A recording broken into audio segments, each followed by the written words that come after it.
much. Senate Minority Leader Mitch McConnell, Republican from Kentucky, is in focus now. Senator, great to have you on the program. And a bit of breaking news as well. So let me just get to this. For Senator Manchin, in about the last 6 minutes he's speaking, he said, we want to work in a bipartisan way to get a spending bill done. How genuine do you think that is? And how far do you think he can take it? Is it possible? Well, I assume he's talking about the possibility of an infrastructure package moving separately. But with regard to this deal, Harris, that they announced yesterday, it's a wild spending, taxing spree, completely inappropriate for the country, which is already suffering from dramatic inflation, right in line with what it was 40 years ago, based on what they've already done on a single party line vote earlier this year. This is wildly inappropriate for the country, totally out of bounds for what ought to be done. And that's why it'll generate zero Republican support. And hopefully there'll be a few brave Democrats who understand that running the country into the ground, both with taxing and debts, is not a good idea. You know, I want to get real firm ideas and notions about what happens if, in fact, Representative Jayapal is correct that all 5 progressive causes are checked off in this bill. What do the lives of Americans look like if that's the truth and this gets through? Well, it's an introduction of socialism into America, done on a one-party basis in a Congress that's virtually tied. You know, the Senate's 50-50, the House has a couple of seat Democratic majority. They didn't get a mandate to do this stuff. They're not going to have any Republicans help them do this stuff. This is a left-wing dream of Bernie Sanders, fulfilled, they hope, on a very narrow vote with no room to spare, jam this down the throats of the American people. So what I hear you saying is that even though Senator Manchin may want bipartisanship, and you're talking about you'd separate out that infrastructure spending from what's left, there's still a huge amount of money left in that spending bill. His words don't necessarily change anything. Is that the case? Yeah, I think Joe Manchin's talking about the infrastructure possibility that it may go separately. Back it out. $3.5 trillion of new spending and taxing at a time when the country is already suffering from 40-year high inflation as a result of what they did earlier this year. It's wildly inappropriate.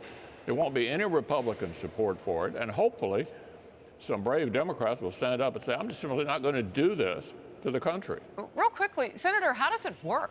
I mean, they're going to do their own arm twisting of potential holdouts like Senator Sinema of Arizona, and then now Senator Manchin, if he really means he wants to work with you. So what can Republicans do at this point? It's entirely in the Democratic camp. It's up to them. Do they want to sock the country with this massive increase in taxes and debt or not? There won't be any Republican support for it. That means the only way it could get through the Senate would be with all 50 Democrats, 1/2 of the Senate, and the vice president in the chair. So every Democrat will own this if, in fact, it happens. Well, I got to tell you. I hope some of them will sober up and understand the spending and taxing spree needs to stop, and it needs to stop now. I hope, from what you're saying, that the price tag is being calculated by Democrats, too, because 2022 could really be bad for them. Yeah, it will be. It's likely to be either way, but if they succeed in passing this and socking the American people with this, I think it's bad news for them in November of 22. All right, Senator, let's get to this. Right now, those Texas House Democrats who fled their state are meeting with Democrat Senator Joe Manchin.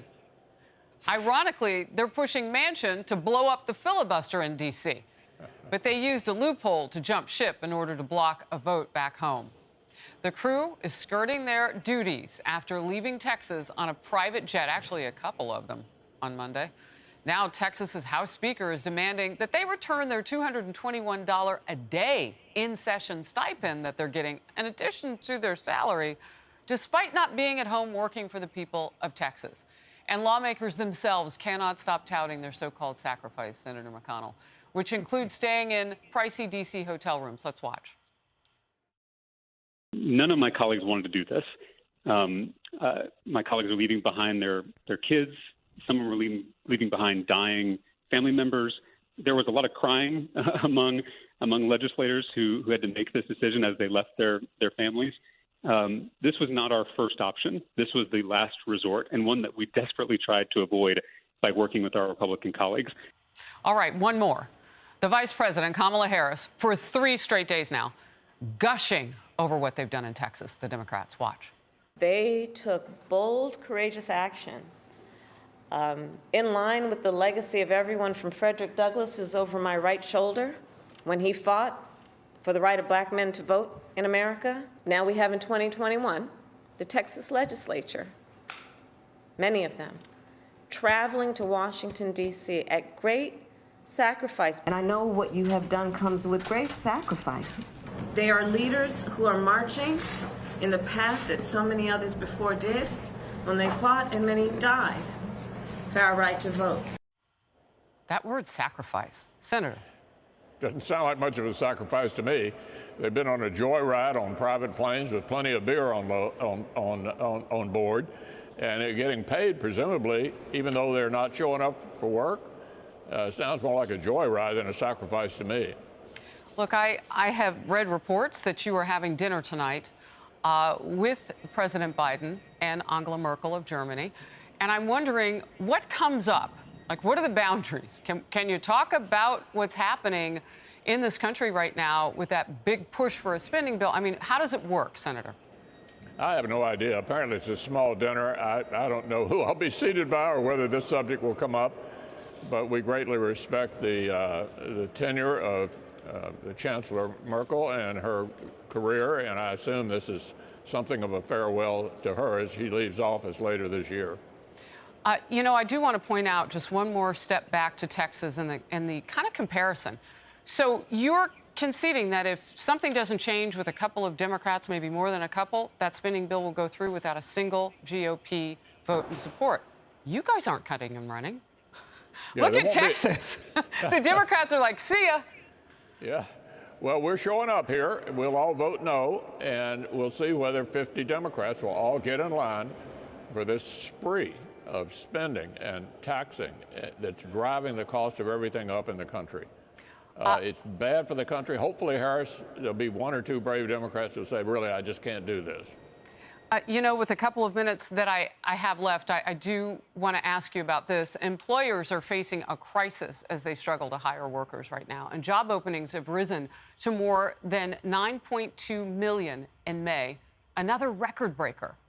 Jobs. Many pointing to enhanced COVID-19 unemployment benefits as driving people to stay out, and this trend is building. It's an extra $300 a week. A recent Fox poll shows a majority say they believe the extra payments are hurting the economy rather than helping it. Your top-line reaction to this? Yeah, that's exactly what's happening. We're paying people more to stay home than to go back to work. 25 states have said to the federal government, keep the extra $300 a week. It's inhibiting our ability to get people back to work. My governor in Kentucky is keeping the $300.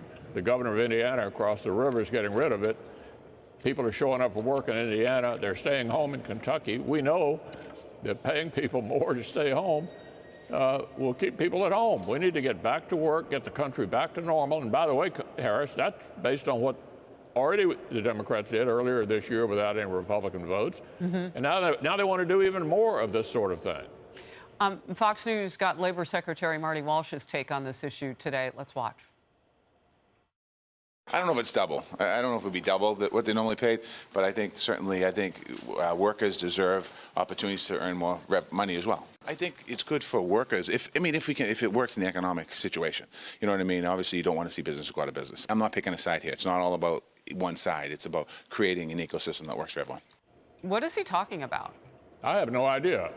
That makes no sense at all. What we're talking about here is very clear. If you pay people more to stay home, they will make an entirely rational decision to stay home. And this bonus, which will run out in September, needs to end sooner. And in 25 states it has, and they're beginning to get people back to work. Real quickly, so that people really get the gist of this. This ends in a few weeks anyway. I mean, September is just a matter of a few short summer weeks away.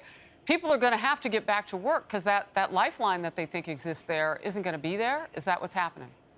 Well, unfortunately, they've sort of gotten a summer vacation here. We're basically paying them to stay home.